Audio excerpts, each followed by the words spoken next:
This is the chilling case of Emma Warren, a 24-year-old whose ordinary walk to her car one late autumn night turned into 9 months of unimaginable horror. Taken off a quiet roadside and held captive in complete isolation, Emma's story is one of survival against all odds. Behind this nightmare was a man the world would later know as Daniel Cross, a predator who had evaded justice for years, leaving a trail of unanswered disappearances. Along the way, dedicated Detective Laura Bennett would stop at nothing to uncover the truth and bring Emma home. Before we begin, make sure you support this channel by subscribing and turning on notifications so you never miss our next documentary. Your engagement helps us keep telling these powerful true crime stories, so stay active in the comments and let us know your thoughts as the case unfolds.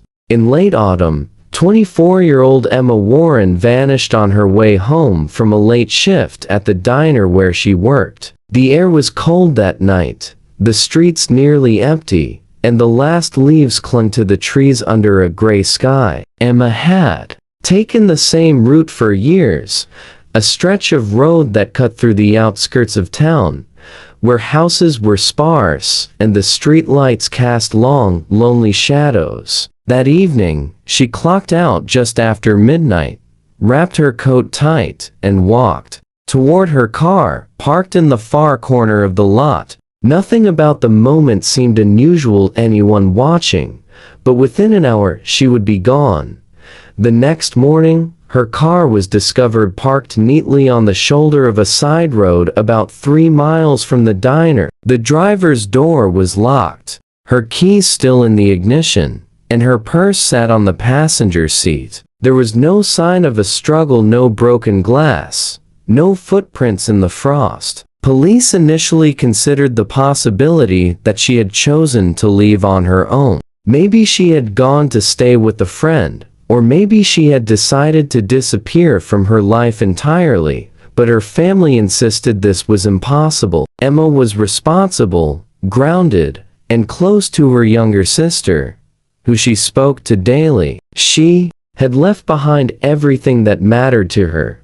Local volunteers gathered for search efforts, combing through open fields, wooded areas, and even drainage ditches along the road. Flyers with her photo appeared on shop windows, bus stops, and telephone poles. As the hours turned into days, the leads grew cold. People began to talk. Some swore they had seen a dark van idling near the highway in the weeks before her disappearance. Others claimed a shadowy figure had been spotted in the same area late at night.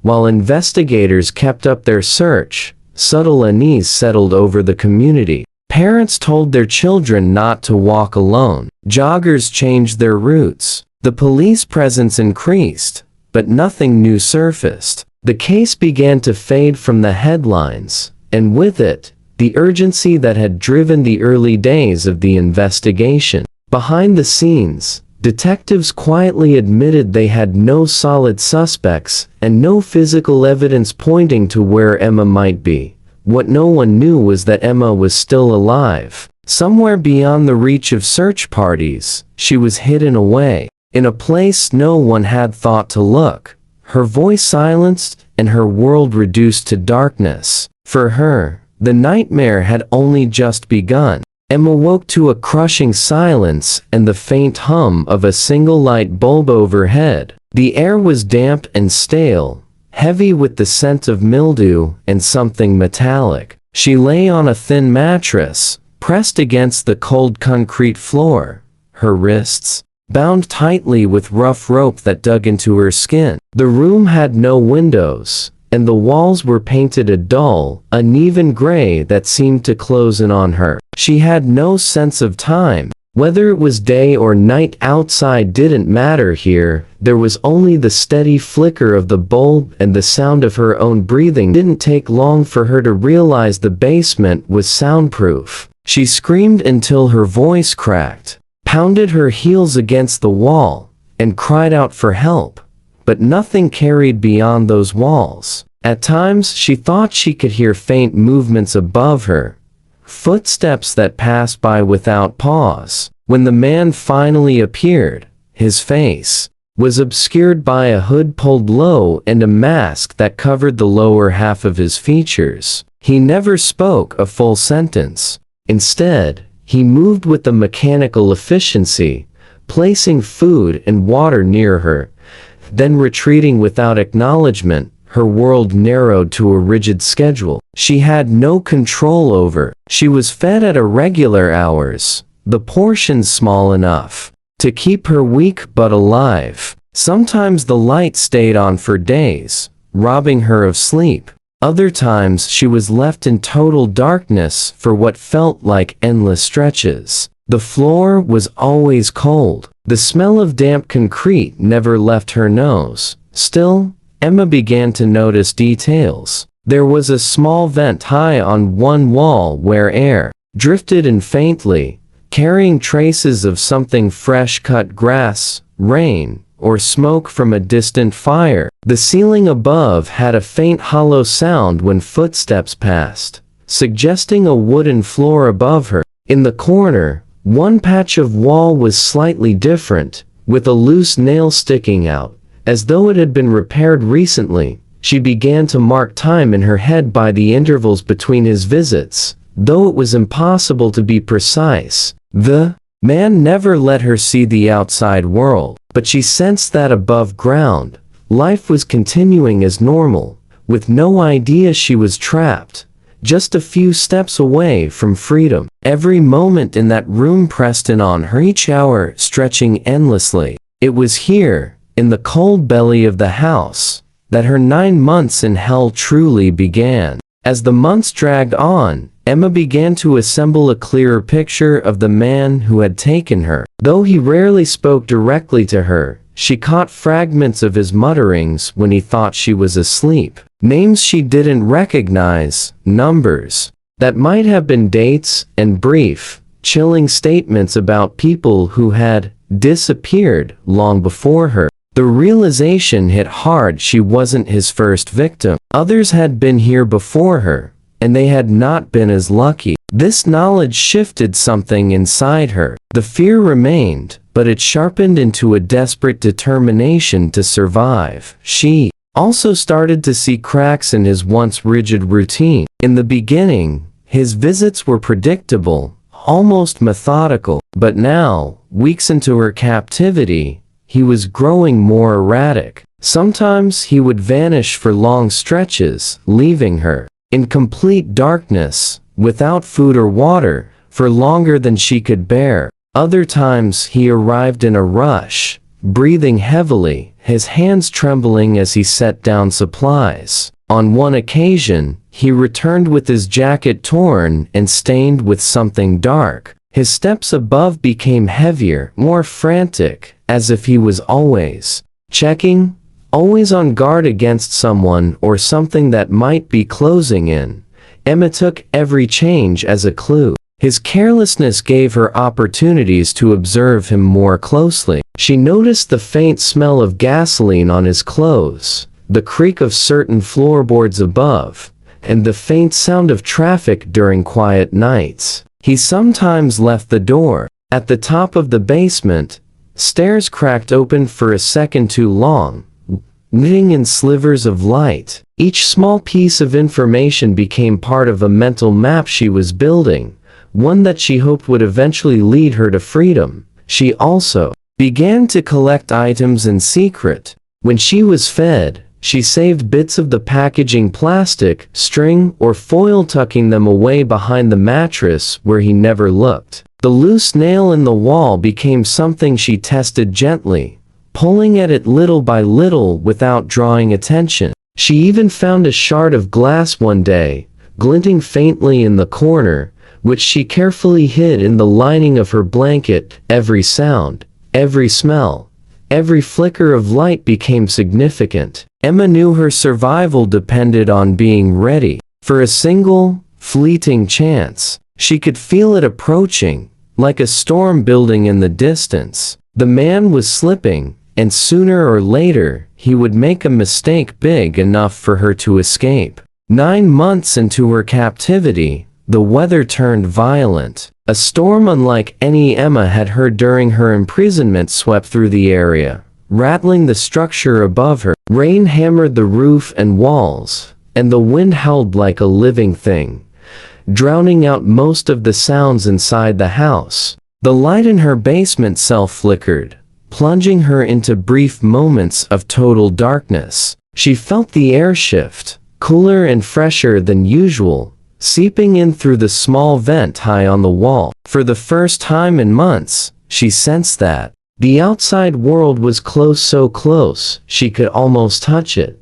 That night, her captor came down the stairs faster than usual, carrying supplies in both hands. His movements were rushed and uneven, as though he was distracted by something beyond the house. He set down a small tray of food, but in his haste, he failed to secure the rope around her wrists as tightly as usual. Worse for him, he forgot to lock the basement door when he retreated. Emma's heart pounded. It was a mistake so small, so ordinary, yet to her, it was everything she had been waiting for. She stayed still for several minutes, straining to hear if he was coming back. The storm's roar above masked nearly all other noise. Slowly, she reached for the shard of glass hidden in her blanket. She began sawing through the rope, the fibers fraying one by one. Her wrists burned from the friction, but the sound of the storm gave her cover. When the last strand snapped, she slipped free,